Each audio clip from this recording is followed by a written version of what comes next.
Kom ons raak stil voor die Here.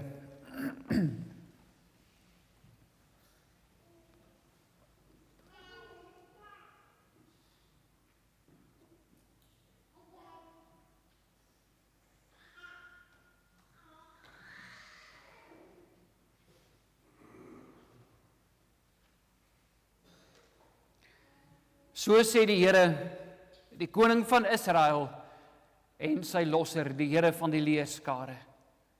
Ek is die eerste en ek is die laaste en buiten my is daar geen God nie. Ons bid nou dat daar genade en vrede vir ons sal wees, van hom wat is en wat was en wat kom, en van die 7 geeste wat voor sy troon is, en van Jesus Christus, die getroue getuie, die eerstgeborene uit die dode, en die owerste oor die konings van die aarde. Amen. Kom ons aanbid die Here vanmôre, kom ons besing sy koningskap, kom ons besing hom waar hy op sy troon sit. Hierdie dag is 'n dag wat sy heerskappy erken, en ons doen dit uit Psalm 48 uit. Ons gaan die 1ste, die 4de en die 5de vers saam sing. Vers 5, laat Sions berg weer klink van vreug, en laat Judas dogter sal verheug, omdat Gods oordeel hul verbly het, die oordeel wat sy volk bevry het. Kom ons sing vers 1, 4 en 5, ons doen dit staande, ons gaan 'n bietjie staan as ons sing, die dag kan dalk so 'n bietjie lank raak, so om die bene te rek, kom ons staan 'n bietjie.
Geliefdes, ons gaan saam luister na die Here se woord vanmôre uit Maleagi hoofstuk 1.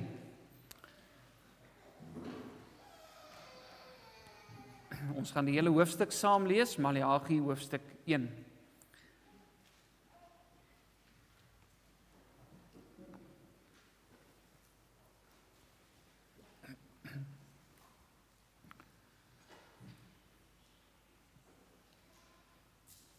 Direk nadat ons saam gelees het uit die Here se woord, gaan ons saam bid.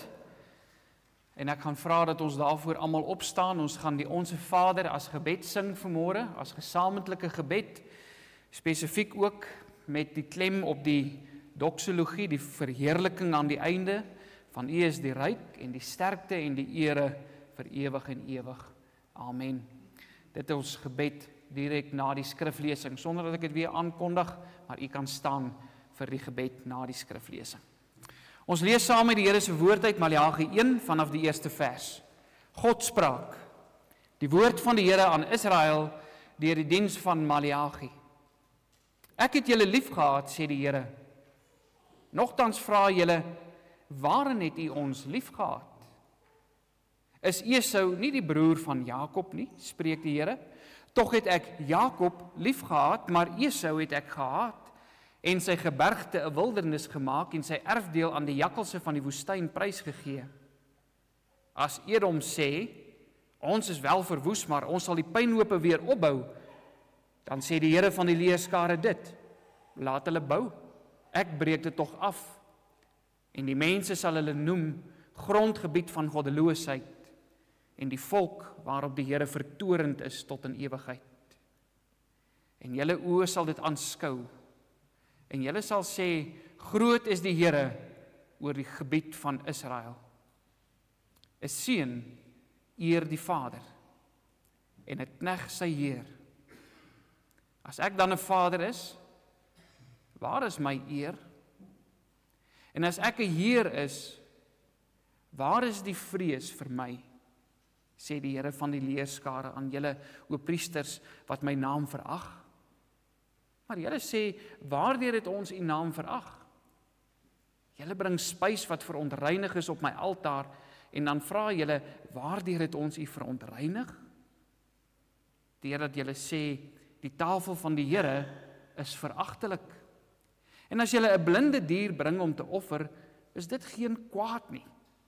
En as julle 'n lam of siek dier bring, is dit geen kwaad nie. Bring dit tog vir jou goewerneur, sal hy 'n welgevalle aan jou hê of jou goedgesind wees, sê die Here van die leerskare. Smeek dan nou tog die aangesig van God, dat hy ons genadig kan wees. Sulke dinge is deur julle gedoen. Sal hy dan om julle ontwil goedgesind wees, sê die Here van die leerskare? Ag, was daar maar iemand onder julle wat die deure wou sluit, sodat julle nie te vergeefs vuur op my altaar kan aansteek nie. Ek het in julle geen welgevalle nie, sê die Here van die leerskare, en in 'n offer uit julle hand het ek geen behaag nie. Want van die opgang van die son tot sy ondergang toe is my naam groot onder die heidene, en aan elke plek word tot eer van my naam reukwerk gebring en 'n rein offer, want my naam is groot onder die heidene, sê die Here van die leerskare. Julle daarenteen ontheilig dit as julle sê, die tafel van die Here is verontreinig, en wat sy opbrengs betref, sy spys is veragtelik. En julle sê, kyk wat 'n moeite. En julle verag dit, sê die Here van die leerskare, en julle bring geroofde en lam en siek diere, so bring julle dan die offer. Kan ek dit met welgevalle uit julle hand aanneem, sê die Here? Vervloek is ook die bedrieër, wat terwyl daar onder sy kleinvee 'n manlike dier is, 'n gelofte doen, en tog iets wat vermink is aan die Here offer. Want ek is 'n groot koning, sê die Here van die leerskare, en my naam is gedig onder die heidene. Dit is die woord van die Here. Ons teksvers by die bediening van die woord vanmôre is vers 14. Vervloek is ook die bedrieër, wat terwyl daar onder sy kleinvee 'n manlike dier is, 'n gelofte doen, en tog iets wat vermink is aan die Here offer. Want ek is 'n groot koning, sê die Here van die leerskare, en my naam is gedig onder die heidene.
Geliefde broeders en susters van ons Here Jesus Christus, op 9 Desember verlede jaar publiseer Marula Media 'n weldeurdagte artikel uit die pen van Dr. Dani Langner, waarin hy die Afrikaner se hernieude belangstelling in Geloftedag bespreek.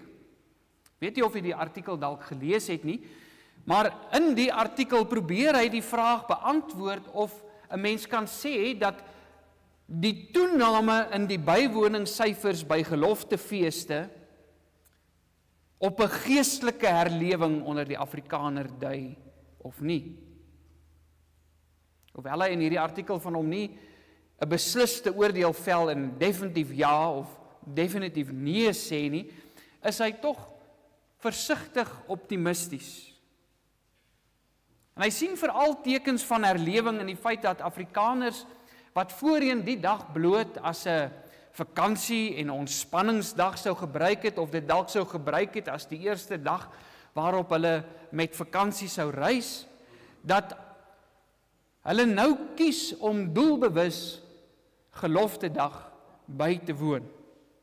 En as jy vanmôre dalk die Voortrekker Monument se Facebook-plasings dopgehou het, dan sou jy gesien het dat Dr.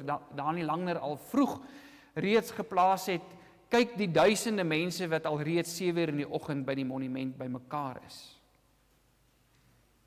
En by dit alles sê hy dat nog 'n teken wat vir hom bemoedigend is dat ons al meer wegbeweeg van die klompie jare terug se baie meer politieke karakter van die Geloftedag na 'n meer geestelike karakter van die dag. En natuurlik wil ons graag saam met Dr. Langner opgewonde raak oor dit wat gebeur. Maar 'n mens het ook begrip vir sy huiwering om onomwonde te verklaar dat die tendens werklik as 'n geestelike herlewing beskryf kan word.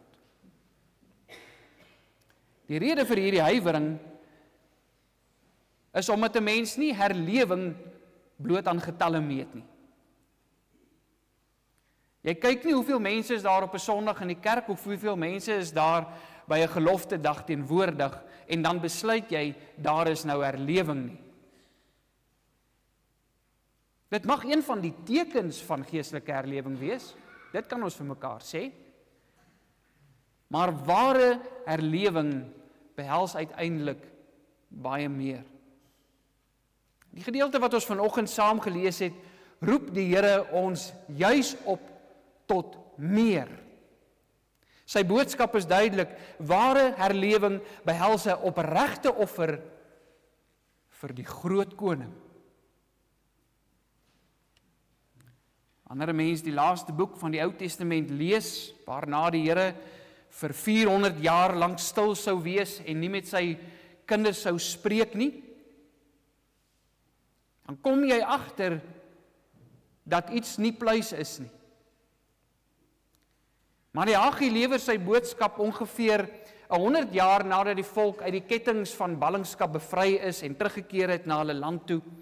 En toe koning Kores destyds die eerste bannelinge na Israel laat terugkeer het die profete Haggai en Sagaria die volk aangemoedig om die tempel wat vernietig was te herbou en weer die geestelike lewe van die volk te herstel. En hulle het met groot ywer kom werk, maar daar was ook 'n tyd gewees wat Haggai hulle byvoorbeeld moes aanmoedig en Haggai hulle baie sterk moes aanspreek en sê, julle bly in julle betimmerde huise terwyl die huis van die Here nog in pyn lê. Julle het al hierdie weelde, al hierdie rykdom, julle het julle gemak en julle het julle gerief en julle plant julle landerye en julle wingerde en julle is besig om julle oeste in te samel, maar die Here wat julle bevry het, sy huis lê in pyn. Hoe werk dit? Hoe staan dit met julle? En toe het die volk met groot ywer die tempel herstel, hulle die erediens herstel, want hulle het geglo as hulle dit doen, as hulle meer godsdienstig is, sal God hulle seën en sal God hulle voorspoedig maak en sal hulle nie weer in die penarie beland waarin hulle was, voordat hulle in die ballingskap geëindig het nie. Op godsdienstige gebied het dinge eintlik op die oog af goed gegaan. As jy in daardie tyd in Juda en in Israel ingegaan het, dan sou jy gesê dis 'n baie gelowige volk. Die tempeldiens is herstel en die godsdienstige rituele by die tempel is met reëlmaat nagekom, die offers is gebring, die feeste is gevier. Maar as jy hierdie boodskap mooi lees, hierdie hoofstuk mooi lees, dan kom jy agter dat die opwinding en die entoesiasme wat daar aanvanklik was by die eerste groep ballinge wat teruggekom het, nie noodwendig meer teenwoordig was in die tweede en derde geslag wat in Israel gewoon het nie. Vir hulle was hierdie godsdienstige oefeninge van hulle niks besonders gewees nie. Dit was maar net deel van hulle daaglikse roetine gewees, 'n stuk tradisie.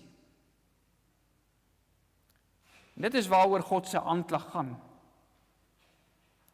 Julle godsdiens is nie opreg nie.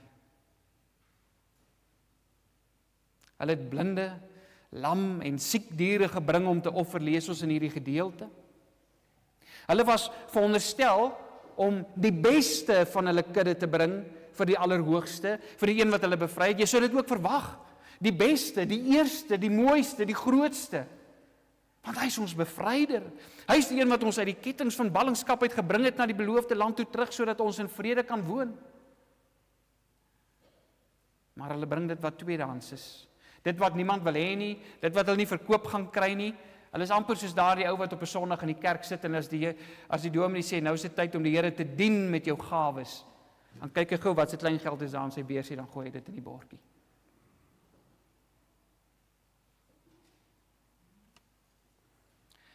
uit die volgende hoofstukke, wat ons nou nie vanmôre saam gelees het nie, kom 'n mens agter dat hulle oppervlakkige geestelikheid nie net in hulle godsdienstige handelinge sigbaar was nie.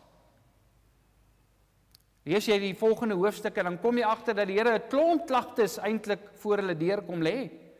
Hy beskuldig hulle byvoorbeeld van diefstal. Hoekom?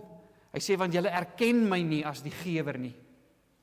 Julle erken my nie as die een wat maak dat julle landerye die oes te lewer wat hulle lewer nie. Dat julle kan leef elke dag, dat julle genoeg het om te eet, deur julle tiendes vir my te bring nie. Julle steel van my, want al wat ek vra is, eer my net met dit. Die res kan jy hou, die res kan jy gebruik, eer my net met dit.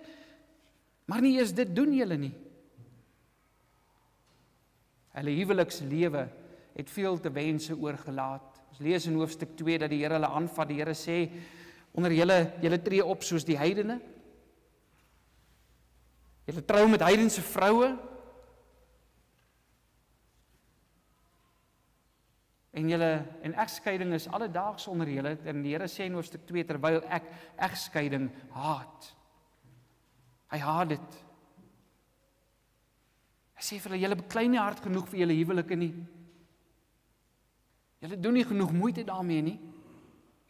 En dan gaan hy nog 'n bietjie verder en hy praat met hulle oor hulle kinderopvoeding.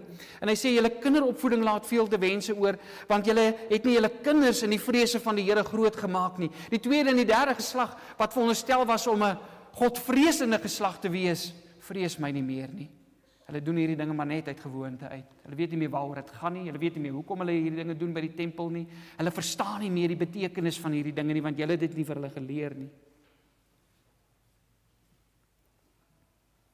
Dit is nie moeilik om dieselfde oppervlakkigheid vandag onder ons volk raak te sien nie, geliefdes. Ons moet eerlik daaroor wees. Want voor ons nie hieroor eerlik gewees nie, kan ons nog nie by 'n punt van herlewing kom nie. Ons moet eers erken wat ons dood, voordat iets weer kan lewe nie waar nie. Tereg vra die Here in vers 6, nie net vir die Jode nie, maar vra hy ook vir ons, as ek dan 'n vader is, waar is my eer? En as ek 'n Heer is, waar is die vrees vir my? Deel van hierdie oppervlakkigheid was dat hulle godsdienstige oefeninge alles in 'n sekere sin deel van 'n soort ruiltransaksie was. Ons moet net 'n paar dinge doen om ons kant reg te hou, dan behoort die Here sy kant na te kom en dan behoort hy ons te beskerm en ons te seën en ons voorspoedig te maak. Ons moet net die Here tevrede hou. So wat is die minimum wat ons kan doen? Wat is die minste wat ons kan bring sodat dit ons nie te veel verontrief nie en ons daarom kan sê ons het ons kant gebring en dan nou van die Here verwag om sy kant te bring. Maar hulle harte was nie in hulle optrede nie. Dit blyk duidelik nie net in die godsdienstige rituele, in die manier hoe hulle geoffer het, in die manier hoe hulle fees gevier het nie, maar uiteindelik ook in hulle gehoorsaamheid. Want die Here kom maak dit eintlik in hierdie boek baie duidelik, dit gaan nie net oor jou rituele nie. Dit gaan nie net daaroor om op 'n Sondag in die kerk te wees nie. Natuurlik is dit belangrik. Dis deel daarvan. Maar jy kan elke Sondag in die kerk wees, maar jy kan ongehoorsaam lewe. En teen hierdie agtergrond behoort ons natuurlik ons eie optrede en motiewe te ondersoek. Ek dink ons sal almal saamstem dat geloftefeeste se bywoning regtig die laaste klompie jare met rasseskrede toegeneem het. Die gewydheid van die feeste is opvallend. Maar dit is tog 'n vraag, wat is die fokuspunt van hierdie gewydheid? Wie is die fokuspunt van hierdie gewydheid?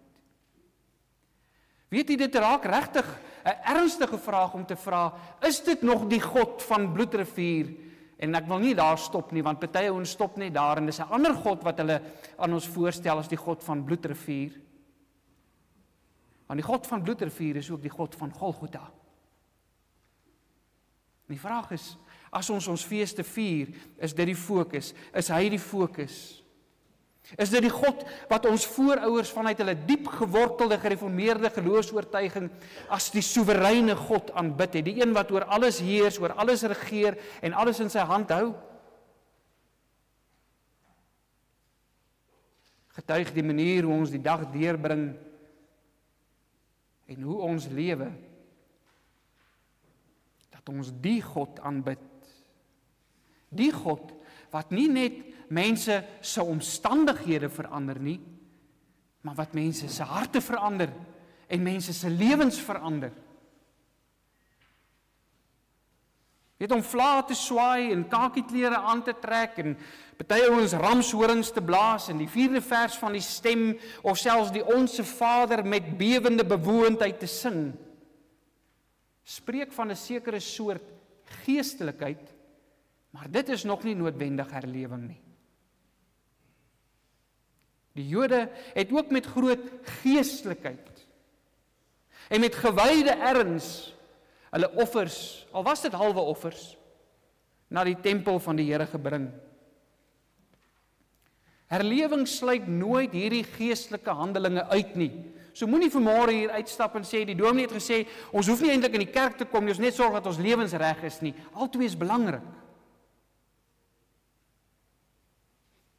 Herlewing is veel meer as net geestelikheid. Herlewing vra dat dit wat dood was, weer lewend word. Dit vra gehoorsaamheid. Nog 'n kenmerk van oppervlakkige geestelikheid is dat godsdiens bloot as 'n middel tot 'n doel gesien word. En ons moet baie versigtig wees, broers en susters, dat ons geestelikheid nie 'n tipe onderhandelingsmiddel raak waarmee ons God probeer oortuig om weer aan ons kant te wees nie. Ons woon gelofte dag by, want ons is bang as ons nie gelofte dag bywoon nie, as ons nie ons geloftes betaal nie, dan sal die Here ons nie seën nie. Kan nie die ruil transaksie daarin hoor? Dis my motief, ek is hier want anders te verloor ek die seën van die Here. As dit die ingesteldheid is, dan plaas ons onsself, ons volk en ons ideale op die troon. Dan is die koning nie meer op die troon nie. Want sien, ons soek die veiligheid wat God bied. Maar ons sien nie noodwendig kans vir die heiligheid wat hy van ons eis nie. En baie mense lees ook die gelofte se woorde so, nie? Die gelofte wat sê, as hy ons sal beskerm en ons vyand in ons land in ons hand sal gee. Baie mense lees dit as 'n transaksionele frase, so asof die voortrekkers na God toe gegaan het en met hom onderhandel het gesê, Here, kom ons gaan met U 'n ooreenkoms aan. As U nou die vyand in ons hand gee, dan sal ons hierdie vir U doen.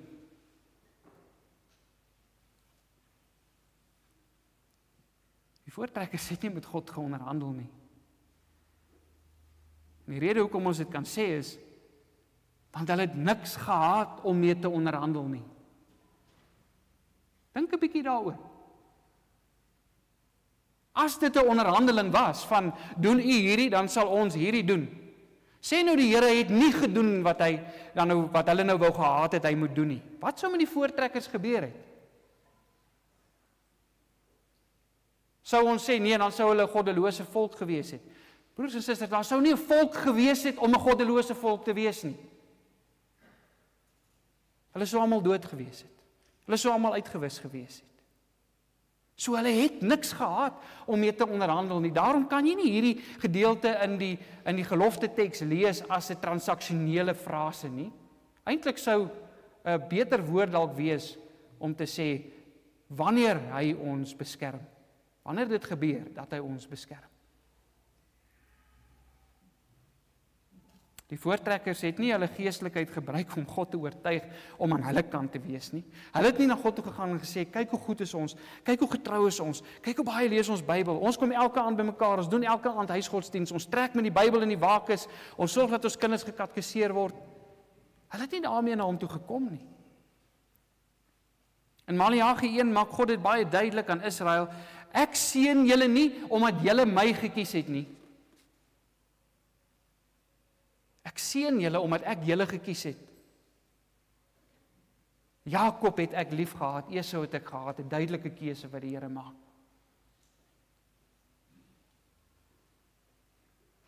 Dit was die rede waarom die voortrekkers na God gegaan het en hierdie gelofte gemaak het. Met hierdie gelofte het hulle bely, in Christus het God ons as sy kinders gekies. Ons is sy Jakob, ons is sy Israel. En omdat ons syne is, weet ons, niks gebeur in ons lewens sonder dat hy daaroor beskik nie. Hulle het gekniel voor hom aan wie alle mag behoort en wat sy kinders ter wille van sy seun liefhet. Broers en susters, as ons in ons dag meer geestelik raak, omdat ons deur benoudheid omring word, dan moet ons onsself afvra na ons motiewe.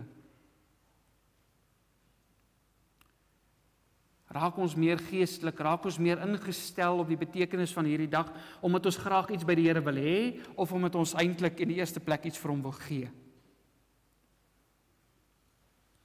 Die voortrekkers het nie primêr na God toe gegaan om iets van hom te kry nie. Dit mag so lyk. Maar die feit dat hulle na hom toe gegaan het en hulle situasie in sy hande geplaas het, was in die eerste plek 'n erkenning gewees. 'n Belydenis. Dit was 'n belydenis om te sê, Here, U is koning, U regeer, U is die groot koning. Ons lewens is in U hande, en omdat dit in U hande is, daarom vra ons vir U, sal U ons beskerm. Sal U ons veilig hou. In vers 14, ons teksvers, herinner die Here sy kinders wat die rede is waarom hulle hom in opregtheid en met groot eerbied behoort te aanbid en te gehoorsaam. Hy sê, want ek is 'n groot koning, sê die Here van die leerskare, en my naam is gedig onder die heidene. Hy herinner sy kinders aan sy karakter.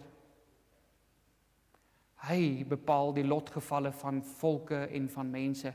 Hy bepaal die verloop van die geskiedenis. Hy sê in hierdie gedeelte vir ons dit baie prakties as hy sê, Edom kan sy planne maak, Edom kan sê, maar ons gaan ons pynhope herbou. Die Here sê, bou dit, maar ek gaan dit weer afbreek, want ek is in beheer. Ek is die een wat bepaal wat gebeur.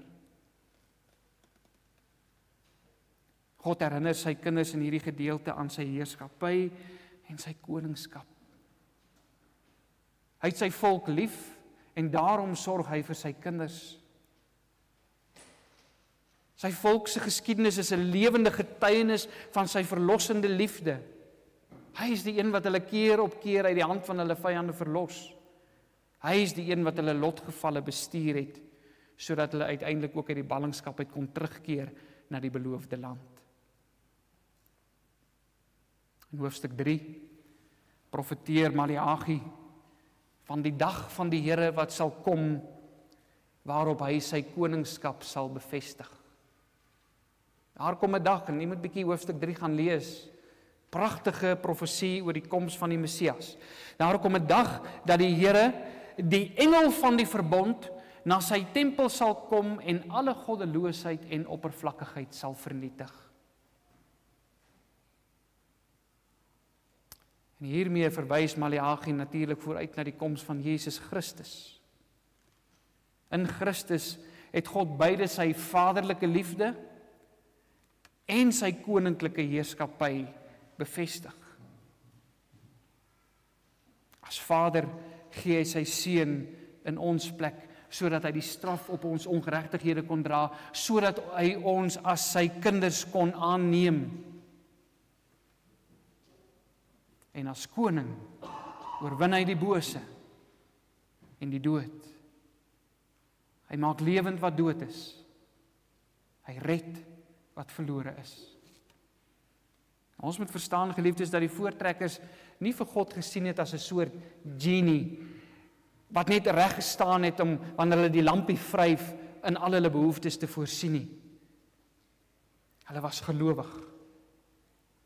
Hulle het in Jesus Christus geglo. Hulle het in die opstanding uit die dood geglo. Daarom was hulle bereid om dood te gaan. Hulle het geglo dat hy wat hulle uit die mag van Satan aan die kruis op Golgotha verlos het, hulle ook uit die hand van Satan se agente hier op aarde kon verlos. Hulle het hom erken as die koning van die konings En daarom het hulle lotgevalle in sy hande geplaas. Die 1838 gelofte het nie uit die lug geval nie. Dis nie soos 'n towerstafie wat hulle aangegryp het as 'n laaste wanhopige poging om die onafwendbare te vermy nie. Dit was die gevolg van 'n lewende verhouding met die koning van die konings. Dit spreek van 'n diepe verhouding tussen verlosters en hulle God. 'n Verhouding wat ook prakties in hulle gehoorsaamheid uitgeleef is. Want gaan kyk 'n bietjie na die voortrekkers se lewens, gaan bestudeer dit 'n bietjie, gaan lees 'n bietjie na oor hoe hulle geleef het ook, en hoe hulle begin het toe hulle in die oosgrens weggetrek het, hoe het hulle lewens daar gelyk. Die voortrekkers het nie van 9 Desember 1838, toe hulle die eerste keer die gelofte afgelê het, besluit, miskien moet ons 'n bietjie meer geestelik wees nie. Omdat hulle iets moes doen om God te oortuig om hulle te help nie. Hulle was geesvervulde mense gewees. En daarom was hulle nie net afhanklik van God nie, maar was hulle ook gehoorsaam aan hom. En jy sien, daar's baie mense wat Christene is, net omdat hulle afhanklik van hom is, maar hulle wil nie noodwendig aan hom gehoorsaam wees nie. Hulle daaglikse lewens het gewys, God regeer, nie net oor die wêreldgeskiedenis nie, God regeer oor my lewe, oor my gesin se lewe. Hulle norme en hulle morele waardes is deur God bepaal, deur sy woord. Hulle het hulle kinders in die vrese van die Here groot gemaak. Hulle verhoudings met ander volke was geskoei op die liefdesgebod gewees. Hulle was nie daarop uit om ander volke se grondgebied te steel, soos wat vandag gesê word nie. Hulle wou onderhandel, hulle wou in vrede, gaan lees die manifest van Retief, hulle wou in vrede met die volke rondom hulle saamleef. Hulle wou aan ander doen soos wat hulle graag aan hulle self gedoen wou hê. Die dag van die Here was vir hulle 'n heilige dag wees. Miskien sal ons sê, ja, maar hulle het daarom nou nie inkopiesentrums in hulle dag gehad nie. Maar dit was vir hulle 'n heilige dag gewees.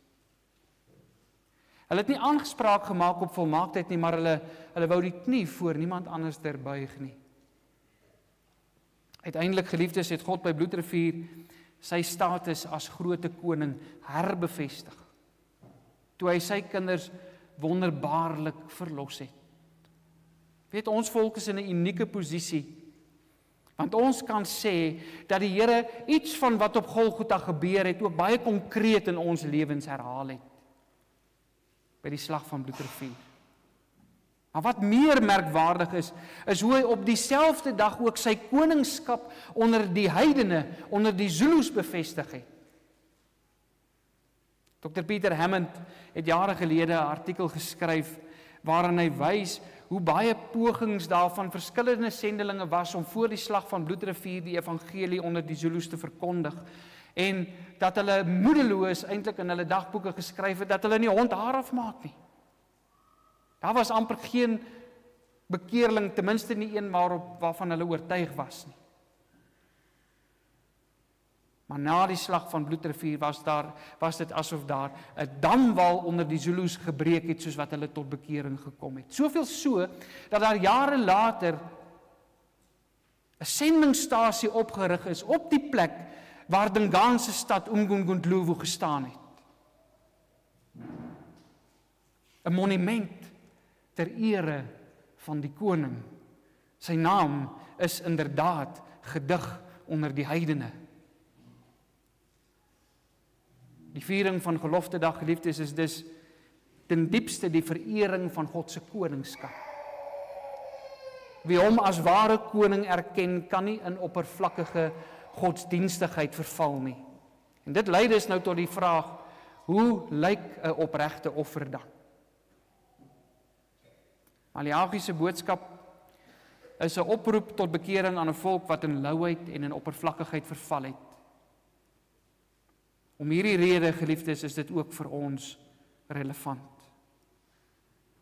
Dwars deur die Bybel maak God dit baie duidelik dat ware aanbidding, ware Godvreesendheid nie in oppervlakkige geestelikheid of uiterlike rituele is nie, maar in gehoorsaamheid. In 1 Samuel 15 vers 22 sê Samuel vir Saul, kyk, om gehoorsaam te wees is beter as slagoffer, om te luister beter as die vet van ramme. En miskien sal jy vir my sê, ja, maar dit staan in die Ou Testament. Maar in die Nuwe Testament lees ons in 1 Johannes 5 vers 3, want dit is die liefde tot God, dat ons sy gebooie bewaar. So maak nie saak, broers en susters, hoe jy jouself oortuig dat jy die Here lief het nie. Die toets vir jou liefde is of jy sy gebooie bewaar. Natuurlik nie volmaak nie, maar is daar by jou opregte begeerte? Word jy deur die Gees aangedryf om selfs dit waarvan jy nie hou nie in die Bybel te gehoorsaam, want dit is die Here, dit is die koning van die konings wat dit vra en wat dit sê.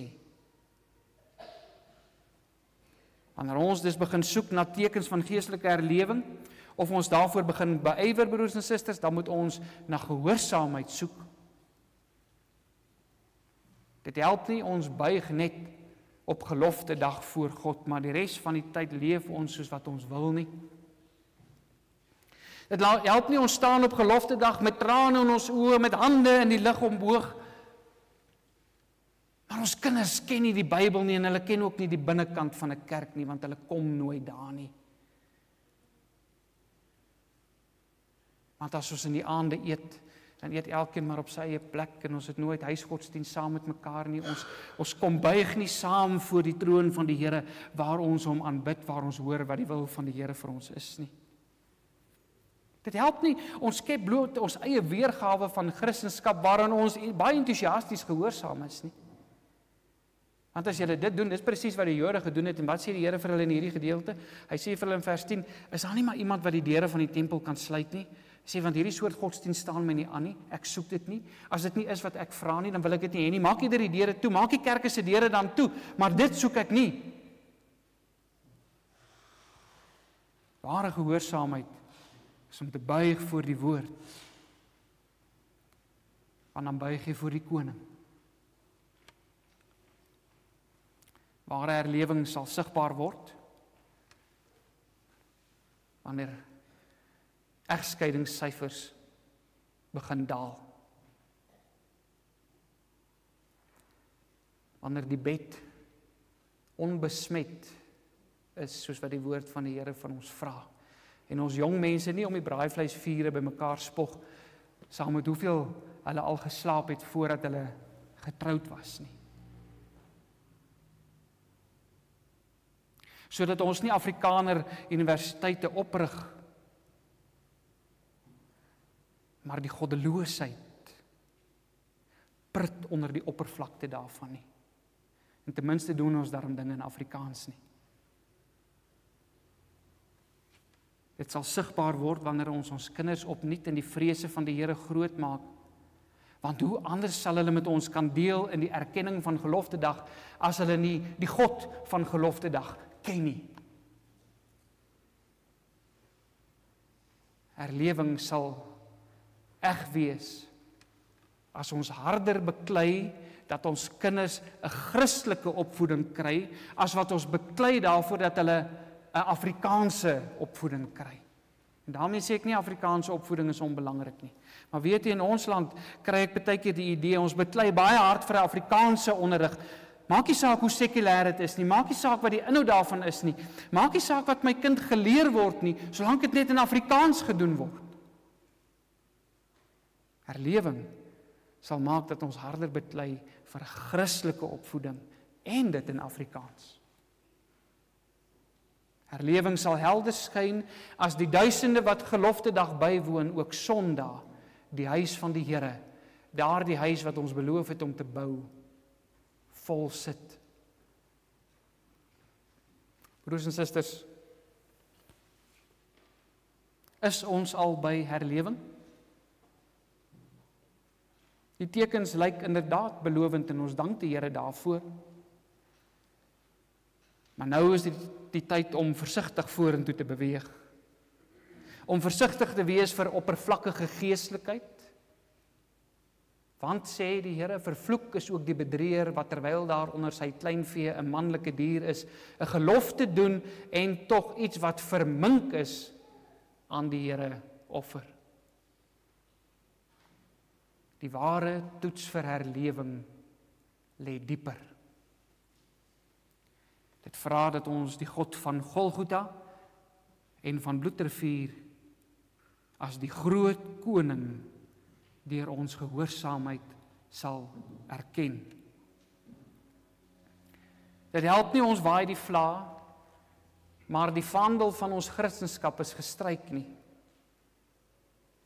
Dit help nie, ons bou die volkshuis, maar daardie huis is fundamentloos, omdat dit nie ook 'n godshuis is nie.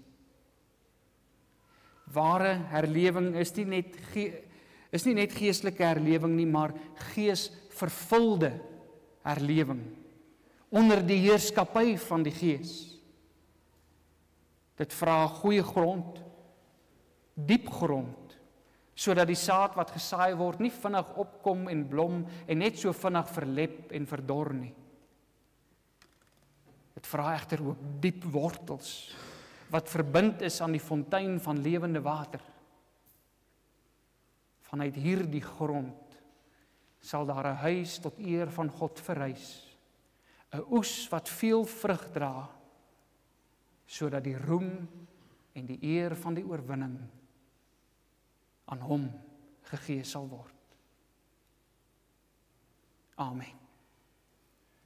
Kom ons bid saam.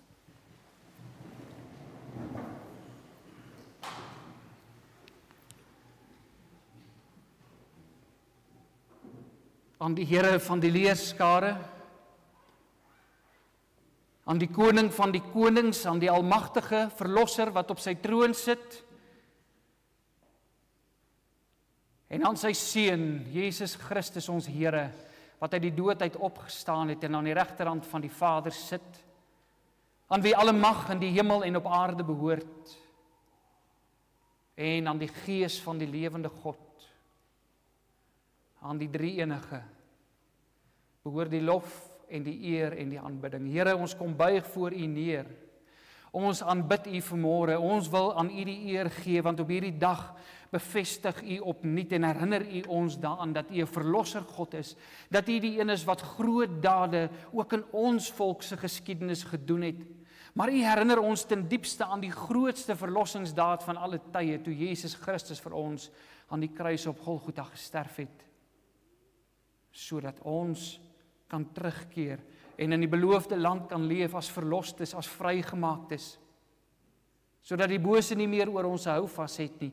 En daarom is dit ons gebed, Here, ons pleit vanmôre by U, dat U deur die kragtige werking van die Gees in ons en onder ons volk sal werk, dat U 'n herlewing sal bewerk, Here, wat ons nie kan bewerk nie, wat net U kan bewerk, want ware herlewing kom van die Gees af, wanneer die Gees in ons werk, wanneer die Gees die ou hart uithaal en aan ons 'n nuwe hart gee, wanneer die Gees die doodsbeender lewend maak. Here, mag daar 'n beweging ontstaan in hierdie land wat onstuitbaar is. 'n Beweging waarvan die Afrikaner deel is, maar waarvoor die Afrikaner nie alleen verantwoordelik is nie. 'n Beweging wat die Christendom insluit. Want uiteindelik, Here, het die oorwinning op Bloedrivier ook gesorg dat die evangelie na die volke van hierdie land kon uitgaan, sodat hulle U ook kan verheerlik. Daarom loof ons U, Here, vir U goedheid. Ons dank U dat U woord en U genade eens op 'n tyd ook aan 'n heidenvolk soos die Afrikaner gekom het, sodat ons ook gelowig kan wees, sodat ons U kan ken, sodat ons voorouers so intieme verhouding met U gehad het, dat hulle uiteindelik voor U kon buig het en kon bely U is koning, en in U hande vertrou ons lewens toe. Mag ons dit ook doen in die omstandighede waarin ons is, Here, want ons het dit nodig. Laat ons wegkyk van onsself af. Laat ons vashou aan U, want U trek voor ons uit. En as U nie by ons is nie, Here, as U nie voor ons uittrek nie, laat ons dan nie gaan nie. Maak ons gehoorsaam en maak ons getrou, want aan U behoort die koninkryk en die krag en die heerlikheid tot in alle ewigheid. In Jesus se naam. Amen.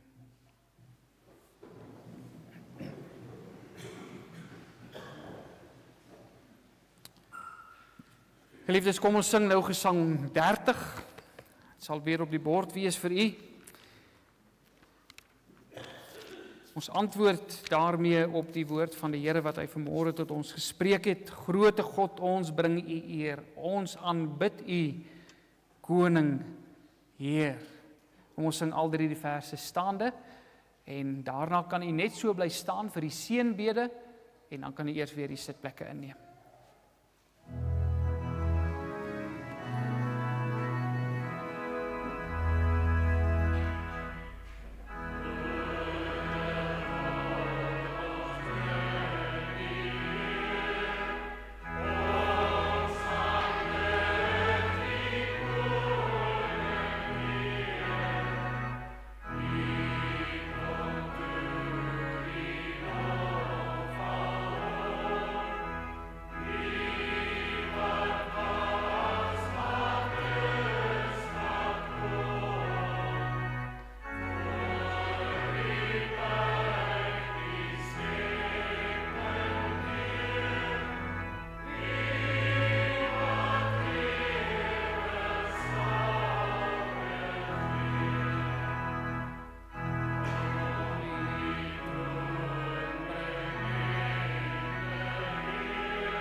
Ons bid nou dat die genade van ons Here Jesus Christus, die liefde van God en die gemeenskap van die Heilige Gees met ons elkeen sal wees. Amen.